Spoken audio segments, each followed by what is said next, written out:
পরিষ্কার রাখতে হবে। খবর হয়নি স্যার ক্যান্টিন কোথায়? ক্যান্টিন আছে আমাদের ক্যান্টিন নেই আমাদের কাছাকাছি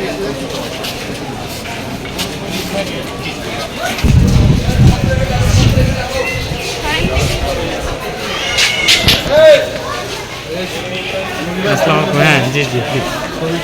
এটা স্যার আমাদের 25টা দেওয়া এই যে এগুলো নোংরা এটাকে প্যাকেটে খানাগঞ্জের মধ্যে পানি জমবে, এটা এভাবেই থাকবে। মানুষ এই ডাবের খোসাটা এই পাশে চলে যায়। ওই ডাবের খোসার মধ্যে 3 দিন পানি জমবে, এখান থেকে মশার লার্ভা হবে। আর যেহেতু আপনার এটা আপনার ইয়া দেওয়া আছে, ফেন্সিং করা, ওই পাশে গিয়ে কেউ ক্লিন করবে না, আপনাকেই করাইতে হবে। কেমন? একটু নির্যত্নে করবেন, না হয় আমরা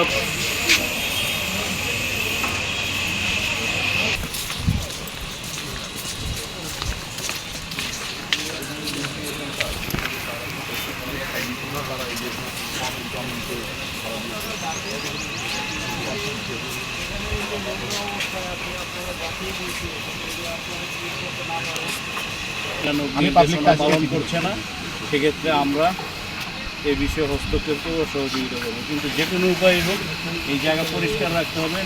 কোনো ধরনের নোংরা নর্দমা এগুলো থাকবে না। মশা যেখান থেকে হতে পারে, যেখান থেকে কীটপতঙ্গ হতে পারে, ময়লা আবর্জনা, এগুলো সব পরিষ্কার করতে হবে। কেমন? এটাকে একটু আপনারা এনশিওর করে যাকে লিজ দিয়েছেন তাকে বলেন এগুলো পরিষ্কার না করতে পারে। রেলওয়ে নিজে পরিষ্কার, কিন্তু স্টেশনের উপরে আপনার এই নোংরা অবস্থার কারণে পূর্ববাসী এখান থেকে উৎপন্ন মশার কামড় খাবে। এখানে যারা ওয়েটার মানে যাত্রী সেবা নিতে যারা আসে, যাত্রীজন আসেন, তারা মশার কামড় খাবে, এটা হবে না। আমরা সমগ্র শহরটাকে পরিষ্কার রাখতে চাই। এই জন্য যে কর্তৃপক্ষের জায়গা আছে, নিজ নিজ জায়গা নিজ নিজ দপ্তর পরিষ্কার রাখা এটা দায়িত্ব। আমি কিছুক্ষণ আগে আমার অফিস আমি পরিচ্ছন্নতার ওইখানে অভিযান করে আসছি, এবং আমরা আমাদের যে পাবলিক ইভেন্টগুলো রয়েছে যেগুলো জনসাধারণের, যেমন ধরেন পৌর পার্ক, বাস স্ট্যান্ড, তারপরে আপনার এই রেলওয়ে স্টেশন, হ্যাঁ, এই ধরনের বাজারগুলো রয়েছে, হ্যাঁ, এই জায়গাগুলো কোথাও যদি কোনো ধরনের নোংরা নর্দমা থাকে আমরা স্ব কর্তৃপক্ষের মাধ্যমে পরিষ্কার করাচ্ছি, সচেতনতা বৃদ্ধি করছি। এবং আমি বলবো যে মিডিয়ার মাধ্যমে এটা ব্যাপক একটু প্রচারিত হোক, যেন সবাই সবার বাড়ির আঙিনাটা পরিষ্কার রাখে। এবং আমরা যারা কর্তৃপক্ষ রয়েছে, বিভিন্ন অফিস আদালত রয়েছে, সেই অফিস আদালতের আঙিনাগুলো পরিষ্কার রাখে নিয়মিত। ডাবের খোসা যেন জমে না থাকে, বা প্লাস্টিকের বোতলের মধ্যে পানি জমে না থাকে, কোনো ধরনের নোংরা আবর্জনা বা ফুলের টবের মধ্যে পানি জমে না থাকে, এগুলোর দিকে খেয়াল রাখে।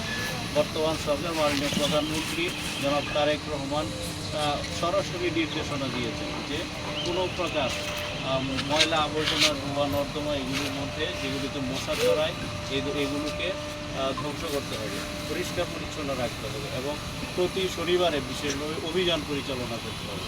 আমরা প্রতিদিনই পরিষ্কার রাখব, কিন্তু সপ্তাহের একটা দিনকে আমরা বেছে নিচ্ছি যে আমরা এটাকে অবজার্ভ করব যে কোন জায়গায় কী ধরনের নোংরা ময়লা আবর্জনা রয়েছে, সেগুলো পরিষ্কারের ব্যবস্থা নেওয়া।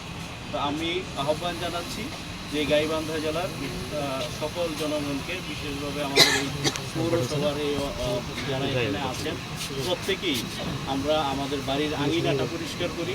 আমাদের যারা অফিস আদালত রয়েছেন, অফিস প্রধানগণকে সকল কর্মকর্তা কর্মচারীদেরকে অনুরোধ করছি আপনারা প্রতিদিন আপনার অফিসের আঙিনাটিকে পরিষ্কার রাখবেন, নোংরা বর্জ্যমুক্ত রাখবেন এবং ময়লামুক্ত রাখবেন, যাতে করে কোনো প্রকার মশা বা অন্য ক্ষতিকর কীটপতঙ্গের জন্ম হতে না পারে। তো এই বিষয়গুলোকে আমরা সচেতনতার জন্য আমরা চাচ্ছি যে একটা নর্দমা মুক্ত, নোংরা আবর্জনা মুক্ত আমরা গাইবান্ধা গড়ে তুলব, আমরা একটা দূষণমুক্ত গাইবান্ধা গড়ে তুলব।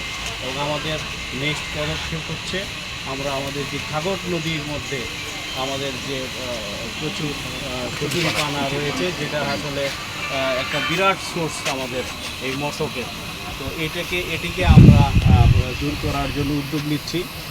আপনাদের মাধ্যমে জানিয়ে দিতে চাই যে আমরা আগামী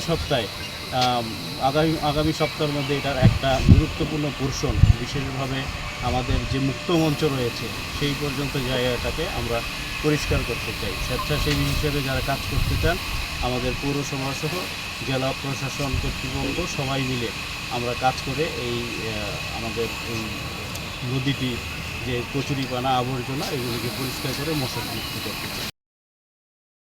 যেটি প্রতিদিনই আসলে পরিষ্কার পরিচ্ছন্ন হয়। তারপরেও শনিবারে যেহেতু আমাদের অফিস থাকে না, একটু সময় পাওয়া যায়, একটু সময় নিয়ে আমরা আমাদের অফিসে এই পরিচ্ছন্নতা কার্যক্রমগুলো চালাচ্ছি। বেশ কিছু আমাদের নোংরা আবর্জনা রয়েছে, সেগুলো দেখেছি, নোটিশ করেছি, সেগুলো আমরা পরিষ্কার পরিচ্ছন্নতা করছি।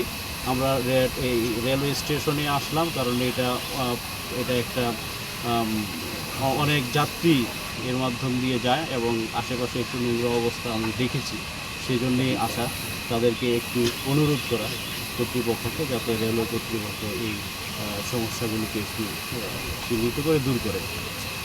পাশাপাশি আমি একটু ঘাঘট নদীর পাড়েও এখন ভিজিট করব, যে ওই জায়গাটার কীভাবে আমরা আসলে আবর্জনা কচুরিপানা মুক্ত করতে পারি সেটার আমরা একটু প্ল্যান করব। আমাদের সাথে প্রশাসক, পৌরসভা, বিডিএলজির মধ্যে রয়েছেন এবং অন্যান্য যারা রয়েছে সবাইকে নিয়ে আমরা এটার একটা কর্ম পরিকল্পনা করবো, যাতে আগামী এক সপ্তাহের ভিতরে, এক সপ্তাহ বলতে কি আসলে আমরা চাচ্ছি, আমি আমার ইচ্ছার কথাটি আপনাদেরকে বলি, আমি চাচ্ছি যে আমাদের যে ঘাঘট নদীর পাড়ের মুক্ত মঞ্চটি, এটি আমরা পয়লা বৈশাখের এখানে একটা অনুষ্ঠান করতে চাই এবং একটা সুন্দর সুনির্মল পরিবেশে করতে চাই। তো আবর্জনা নিয়ে, ময়লা নিয়ে হবে না। সেক্ষেত্রে আমরা এই টার্গেটটিকে করতে পারি যে আমরা যেমন সারা বছরের জড়তা, জীর্ণতা, সমস্ত কিছু কষ্ট, ক্লেশ, দুঃখ এবং অন্ধকারকে আমরা পেছনে ফেলে আমরা নতুন একটি বছরের দিকে আমরা ধাবিত হই পয়লা বৈশাখের মাধ্যমে, তেমনই সমস্ত নোংরা আবর্জনা, ময়লা পরিষ্কার করে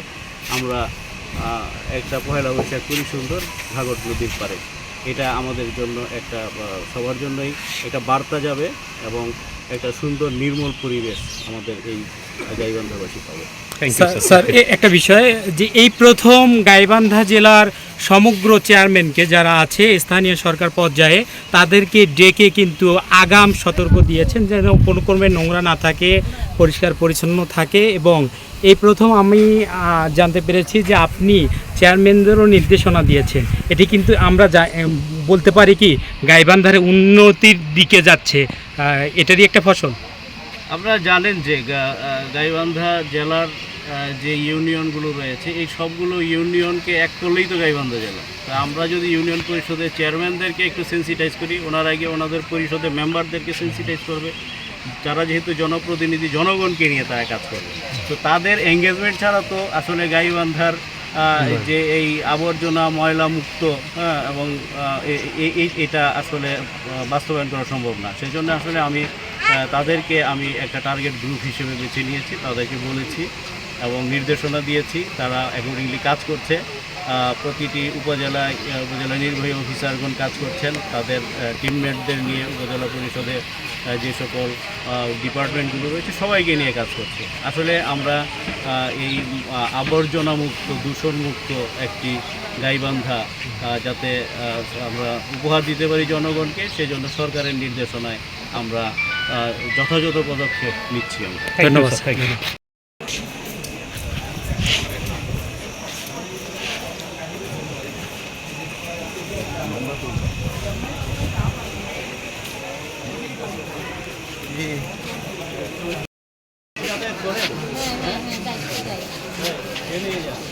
ঢাকায় এখানে যখন আসেন, ট্রেনের জন্য অপেক্ষা করেন, তখন ধরেন যদি বাথরুম চাপে, টয়লেট চাপে, কোথায় যান?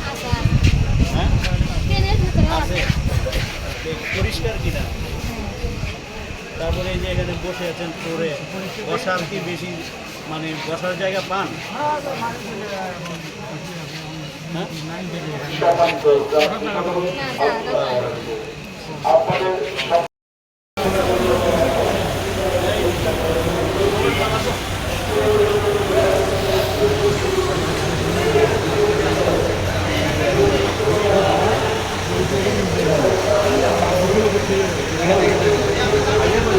আচ্ছা